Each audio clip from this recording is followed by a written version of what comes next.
Fox 61 News at 6 starts now. Right now at 6, we are following a weather watch alert here tonight. A messy mix of snow and rain arriving in Connecticut just in time for your evening commute. Thanks for joining us here in the news at 6. I'm Ben Goldman. And I'm Jen Bernstein. A calm day yesterday, but another round of winter weather has arrived, starting off as snow and then a shift to rain in some areas. We've got you covered here with live team coverage tonight, tracking the latest conditions on the roads and how crews all across the state are working to keep everyone safe. But first, we do want to check in with Chief Meteorologist Rachel Frank to break down the timing of all this. And Rachel, there's a break right now, right? Yeah, and that break in the action that we've had for the last hour or so has really helped us out for the start of the evening commute. And it's also resulting in less snow than forecast. So here's that break right now. Not much falling across the state of Connecticut, but look just to the west of us with another round of snow and rain forecast to move in, but mostly rain from here on out. So let's talk about our headlines. Brief snow still possible for some areas before changing over to heavy rain. And that's most of what we're going to see out of this storm is buckets and buckets of rain, about 1 to 2 inches of it, along with wind gusts that could be fairly high along the shoreline and in southeastern Connecticut, around and over 40 miles per hour. So that will result in some poor driving conditions for some as we head through the evening tonight. Poor drainage issues with big puddles out there, the chance for some minor river flooding and also some minor coastal flooding that will peak right around midnight tonight. Right now, temperatures are above freezing for most of the state, but it's close for parts of northeastern Connecticut, and in northwestern Connecticut, temperatures are below freezing. Where do we go from here? I think the radar fills back in again. Some areas in central and southern Connecticut skip over the snow and go straight to rain as this next round comes through, but we can't rule out a brief area of snow before that ends up happening. I think as we head towards 7 or 8 o'clock, though,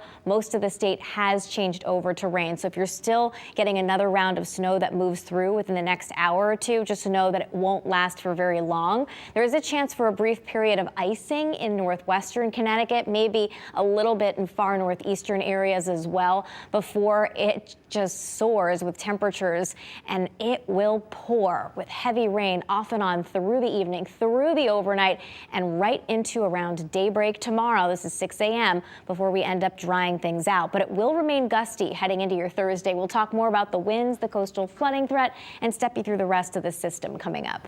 All right, Rachel, thank you. The timing of today's wintry mix causing early dismissals across Connecticut schools and creating some overtime for local road workers. It's been a game of wait and see, and sometimes the differences are stark depending on elevation. Fox 61's Samaya Hernandez live in Middletown, where today's conditions are keeping crews on their toes. Samaya. On their toes indeed, but there are a few things on their side right now. For one, the roads are above freezing, so if anything were to fall, it would not stick. Now, right now it's pretty quiet, but a couple of hours ago we did see some heavy rain and some thicker flakes. But I want you to take a look at the roads right now, pretty clear, and there's also still salt left behind from Monday's event. So yeah, this is kind of crazy, just back and forth like this. Staying home amid a mixed bag of weather and a slushy commute is not an option for truck driver Tevin McCoy. Yeah, I'm always jealous. My fiance works from home, so I'm just always the one got to go outside and she gets to stay home. The first few snowstorms this season fell on Sundays, but this week winter weather on Monday and now Wednesday is throwing a monkey wrench in evening commutes and keeping public works crews on their toes. In the state of Connecticut and in this part of the state of Connecticut, you never know what you can get, anything from rain to sleet to ice. A wintry mix moved into Middletown Wednesday afternoon just as city truck drivers were slated to go home. The system means overtime for a fleet of 30 trucks. And when you have 200 miles of city roads to keep safe and a difference in elevation of about 200 feet between the highest and lowest points, it becomes a game of forecasting and standing by. Down from the hills and the west and the south side of town to just the the valley in the center of town. So yeah, we can get a wide variety. Warm ground temperatures help prevent snow from sticking, but as snow transitions to heavy rain, crews here will switch from plow watch to flood watch, both creating conditions drivers tell Fox 61 they'd rather avoid. Seeing that I go long distances, I'm going different places, so it may not snow here, but it may snow somewhere else, so having to deal with that is a mess.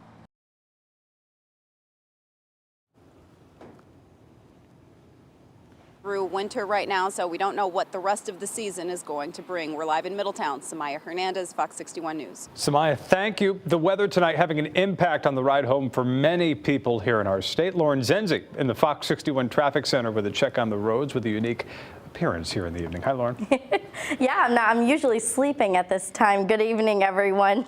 The time is 6:04 here. Let's bring you out to some Hartford drive times. I'm very impressed how good the roads are doing as of right now. I think a lot of people heeded the warnings, got out of work a little early, so not as much volume on the roads as we were anticipating. 91, 84, Route 2. All moving fairly smooth as of right now. We did see some delay on the eastbound side of I-84 coming into the Hartford Tunnel, but overall not looking too bad. Taking a live look out in Middletown, 91 looking good in both directions. And down in Fairfield County, we have a little bit of a backup down in the Stamford area on the northbound side. It's about a 7-mile delay, but then as we move further northbound on 95, we start to see those delays actually shift to that southbound side, and that goes pretty much all the way down into the Fairfield area. We're taking a live look out there in Bridgeport right now. Those heavier delays on that south and northbound side of I-95, but overall really impressed. Good job, everyone. You heeded the warnings, got out of work a little bit early, and got yourself home safe. We'll check in again on the roads coming up in the next half hour. Ben and Jen, back over to you. All right, Lauren, thank you very much. Well, dozens of school districts across the state made the call to cancel class today or have kids get out early, but how did they make that very decision? Fox 61's New Haven County Bureau reporter Julia LeBlanc joining us live right now from the Salt Barn in Waterbury, giving us some insight. Hi, Julia. Hi, good evening to you both. Yeah, the DPW crews behind me here are still certainly busy trying to make sure that there's enough salt and sand out on the roadways, even though there's only just a couple of drops of precipitation coming down. And they were a big part of the decision to have the kids in the district here have early dismissal. And though the public works director tells me he thinks it was the right decision, it certainly is never an easy one. You don't know. It changes. It can change every hour. Dr. Verna Ruffin has been the superintendent here in Waterbury for 5 years. She says making the call on snow days is one of her least favorite parts of the job. It's one of those decisions that regardless of your decision, somebody's going to think you're right and someone's going to think that you're wrong. And the decision making happens early, way early, like 3 or 4 a.m. That's when the district, city leaders, and the Department of Public Works consult with their weather service and make the call. We take into consideration the city, the public works, the condition of the roads, the possibility of it freezing or not freezing, whether it's snowfall, whether it's sleet, whether it's rain. And timing is everything. These afternoon events are always tricky. Especially here in the Brass City, where Mark Lombardo says the hills can catch people off guard. Waterbury is very unique with the many hills that we have throughout the city, so that gets challenging through the winter months. That's why with an event like this, they still go out in full force. More than 32 trucks take to the roads, covering more than 300 miles of streets. And the work never stops there. And we'll keep staff on for any icing conditions and make sure that tomorrow morning's commute to school and work is safe for everybody. Now back out here live at the Salt Barn, the Public Works Deputy Director tells me that in terms of supply with all that sand and salt, he says they're in pretty good shape right now, still fully stocked. And in terms of making that decision to have an early dismissal today, the superintendent also tells me that that will not impact their overall 180-day requirement because a half day still counts as a full day of instruction. So great news for the kids here in Waterbury. We're live in Waterbury. Julia LeBlanc, Fox 61 News. They are tough calls to make. Julia, thank you very much. And for live updates on the conditions in your area, be sure to download the Fox 61 News app and Fox 61 Plus on your Amazon Fire Stick or Roku. In other news, state police have made an arrest after a major crash on I-84 in Farmington killed 2 people and left others with major injuries last January. This is video from that crash last year that killed 20-year-old Nia McDougald and 22-year-old Thomas Ross. Police say Southington man Sean Jackson was charged with 2 counts of negligent homicide after he was accused of crossing from one side of the highway to the other, causing a chain reaction crash. Jackson is expected back in court next week. And a Willington man was arrested by state police last night, suspected of stealing a pickup truck from Ellington. State police arrested John Hansen and charged Hansen with third-degree and a DUI after police say he appeared impaired. He's now being held on a $25,000 bond.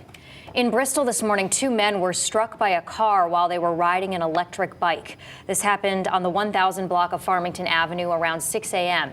Both men were taken to the hospital and are expected to be okay. The crash is still under investigation.